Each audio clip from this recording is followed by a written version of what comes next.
अस्सलामु अलैकुम नाज़रीन, FM न्यूज़ सां गॾु मां आहियां अमानुल्लाह। अवां सां पन्नो आकिल मां ब्रेकिंग न्यूज़ शेयर करे रहिया आहियूं। पन्नो आकिल में जमियत उलमा इस्लाम तरफ़ां समाजी बुराइयुनि ऐं बदअमनी ख़िलाफ़ एहजाजी रैली कढी वई। रैली जी अॻवानी जमियत उलमा इस्लाम तालका पन्नो आकिल जे अमीर हज़रत अल्लामा साईं ग़ुलामुल्लाह हालेजवी करे रहिया हुआ। एहतजाज में हज़ारें कारकुननि शिरकत करे समाजी बुराइयुनि ख़िलाफ़ सख़्त नारेबाज़ी कई वई। रैली के हज़रत मौलाना मोहम्मद सालेह इंडड़, हज़रत मौलाना साईं ग़ुलामुल्लाह हालेजवी समेत ॿियनि अॻुवाननि पिणु शिरकत कई ऐं ख़िताब कयो। जमियत उलमा इस्लाम जे अॻुवाननि जो DIG सखर, SSP सखर ऐं ॿियनि पन्नो आकिल इंतिज़ामिया खे मुख़ातिब थींदे चयो त समाजी बुराइयुनि जा आॾा हलाइण हाणे कोन ॾींदासीं। वधीक अॻुवाननि ख़िताब कंदे चयो त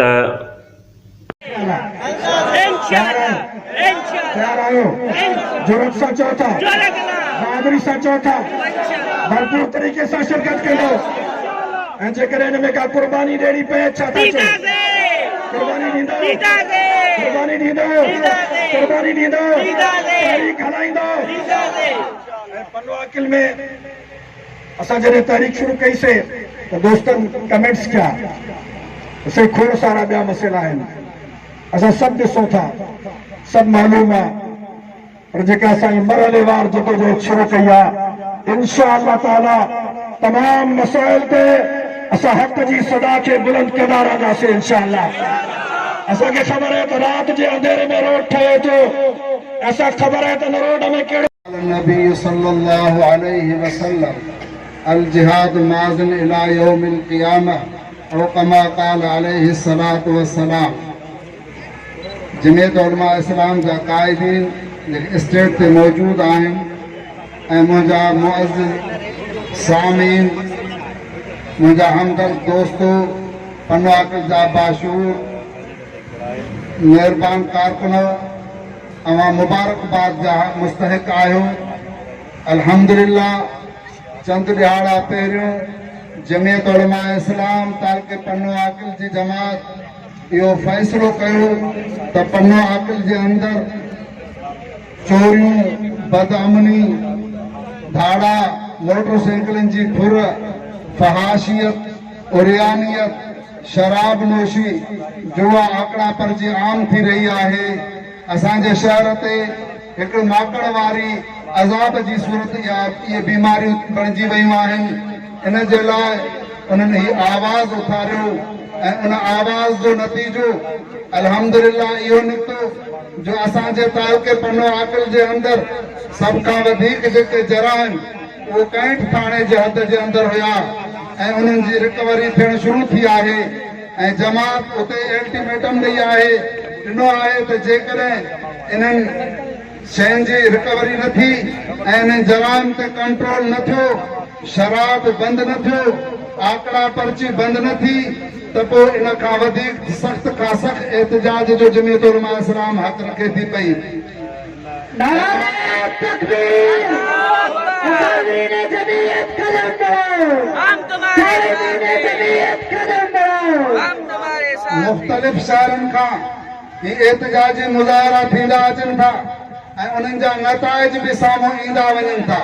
अल्हम्दुलिल्लाह, इहा तव्हांखे मुबारकबाद हुजे जो जेका तव्हां जदोजहद ऐं महिनत कई आहे, जफ़ाकशी कई आहे, मुज़ाहिरा कया आहिनि, उन्हनि जो रिज़ल्ट साम्हूं अची रहियो आहे ऐं इंशाअल्लाह जॾहिं असांजे पन्ने आकिल जी काल ॾिनीसीं त अव्हांखे पाण ॿुधायो वियो त 24 कलाकनि जे लाइ आरजी तौर ते खणी के शयूं बंदि कयूं अथऊं, पर मां उन्हनि खे ॿुधाइण चाहियां थो त हाणे ही पन्नो आकिल जेको पन्नो आकिल जो अवाम पाण खे आकिलनि जो जेको आहे आकिल शुमार कंदो आहे ऐं उन्हनि में बेदारी अची चुकी आहे ऐं हिन असांजे एहतजाजी मुज़ाहिरनि जो मक़सद बि इहो आहे त अवाम नास में बेदारी अचे, पंहिंजे नओ नस्ल नौजवाननि जे मुस्तक़बिल जो फ़िक्र कयूं ऐं उहे जेके मुस्तक़बिल जा मेमार आहिनि उन्हनि खे तबाही जे किनारे खे बचायूं।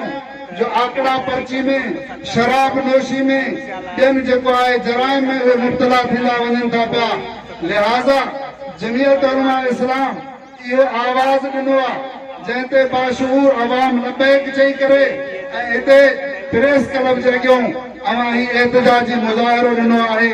ऐं जीअं मुंहिंजे साथियुनि ॿुधायो त असां हिन एहतजाज जे ज़रिए बालाई कुवतुनि खे ऐं उन्हनि इदारनि खे ॿुधाइण चाहियूं था त हिन ख़ामोश एहतजाज मां सबक़ हासिल कयो, हिन नोश्त दीवार खे पढ़ी वठो ऐं सबक़ हासिल करे वठो।